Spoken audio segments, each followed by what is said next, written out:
Righto, autopilot engaged. Just done a quick little trip into the city, so we shouldn't encounter any issues. But, gonna test it out. As I said, I like to test out autopilot in unusual situations, city streets, suburb streets. It's not really designed for it, but we're on a trip into the city and it should handle it pretty well. A few little things that I know from using the system for 12 months that it's gonna get tripped up on, but we'll see how it goes.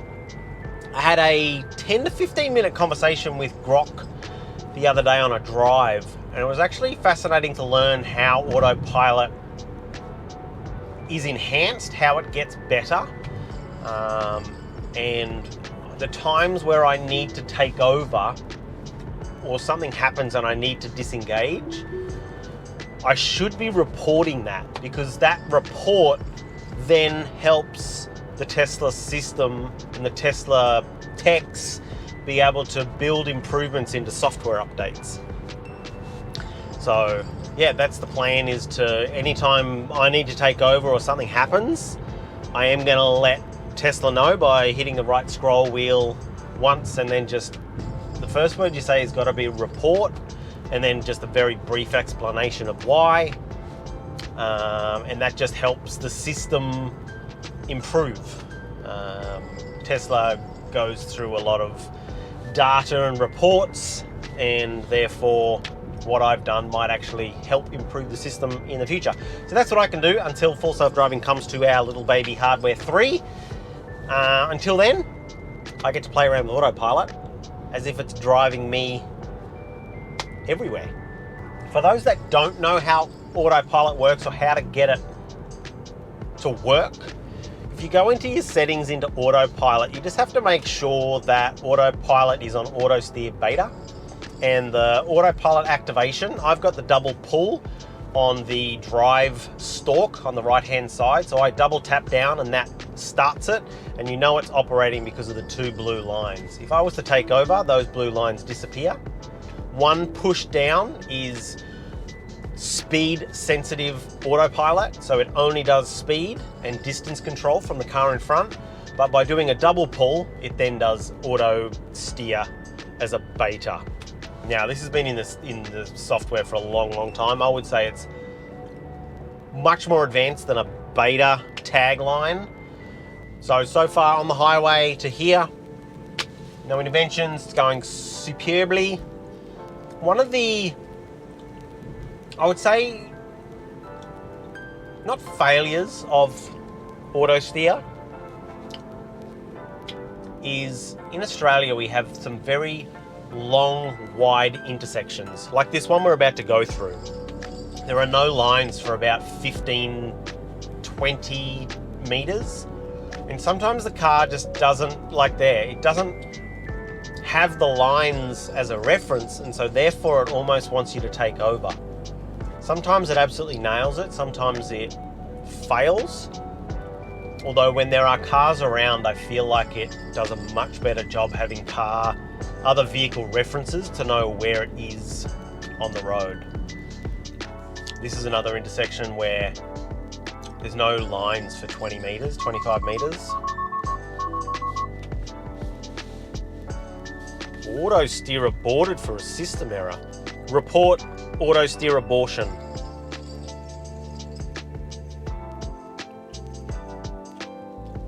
So I have no idea what happened then. Auto steer just aborted with the hazards on until I took over.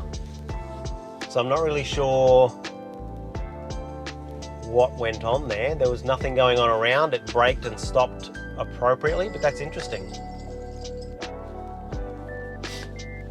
And I washed the car yesterday, so it's not a camera issue. There's nothing mucky on any of the lenses, but that was interesting. And that's how you report a bug, or not a bug, but that's how you report an issue to Tesla. Push once on the right scroll wheel, use the word report, and then a short, don't talk too long, just a little short description. Now, it'll freak out with this car turning right here.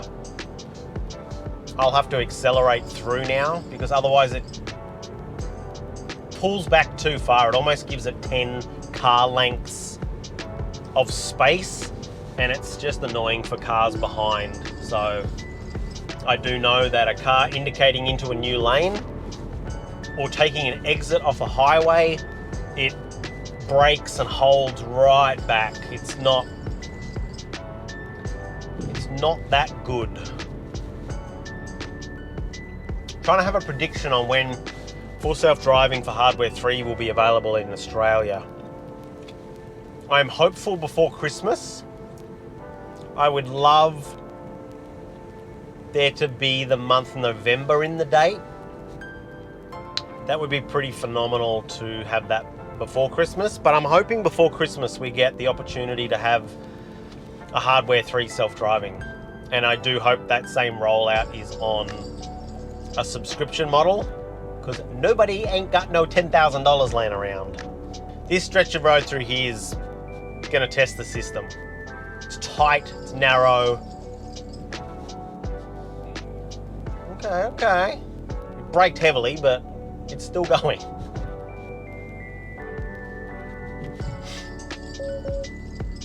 Cool.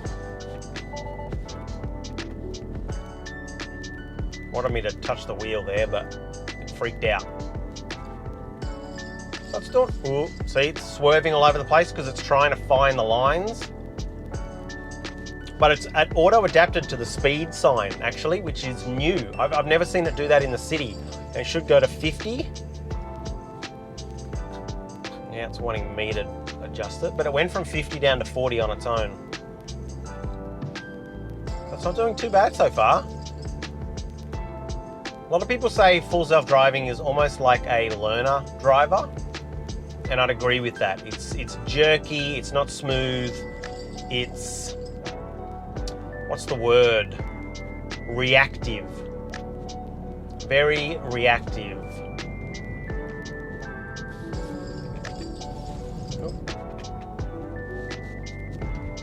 I had to take over because autopilot does not stop for traffic lights, but it went green straight away. So cars on the left. Oh gee, it gets awfully close to cars. Report obstacle. Like I said, it's not designed for these streets, but it's fun to test it, because by creating bug reports and using the system and having it fail, it's going to improve the system over time. So the system for a basic autopilot within the next 12 to 18 months is going to be light years ahead of where it is now. It does these corners great though. Oh, hugging that line. Not the smoothest, not the smoothest corner. Righto, that's the little drive. I'll see you on the next one. We'll see how we go, and hopefully there's some more full self-driving news coming to Australia very soon.